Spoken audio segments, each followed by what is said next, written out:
Drejtoria dhe administrata e ndërmarrjes publike komunales në Kërçov nga sot është vendosur te objekti ish komunës së Kërçovës. Për këtë folje edhe drejtori i ndërmarrjes publike komunale Zenel Jonuzi, i cili tha se tani më me kushte më të mira do të jenë më pranë qytetarëve që në mënyrë më efikase t'ju kryen shërbimet e nevojshme. Po, ne prej 5/2025 ashtu e fillon. A dash ma herët të transformohemi këtu, po për shkak të kushteve edhe nga ish administrata e komunës së Kërçovës, a dash të rregullojmë diçka të korrigjuojmë. Kemi ndërru dritaret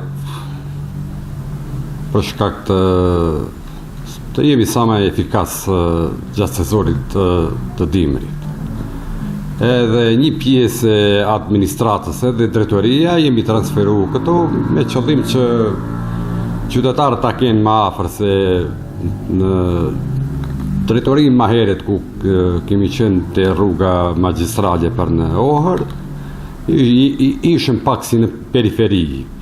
Kështu që kishte vështirësi për qytetarët edhe për informacione rreth nevojave të tyre, por edhe të pagesave që bëjnë mrena ditës.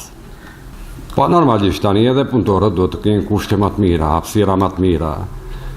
Edhe pse si jemi gjithë një pjesë e punëtorëve përsëri do të jenë atje, ne jemi vetëm se administrata këtu edhe drejtoria. Sektori pagesës, sektori ekonomik, sektori financiar. Pjesa tjetër, personeli teknik. Ato punëtorë që janë jashtë, jashtë, që nuk janë pjesë e administratës. Qytetarët jo, informacione do t'i marrin nga këtu. Qarë do lloj informacioni. Nga ndërmarrja publike komunale, gjithashtu njoftojnë se orari i punës mbetet i pandryshuar, nga ora 8 deri në ora 16 nga e hëna në të premte.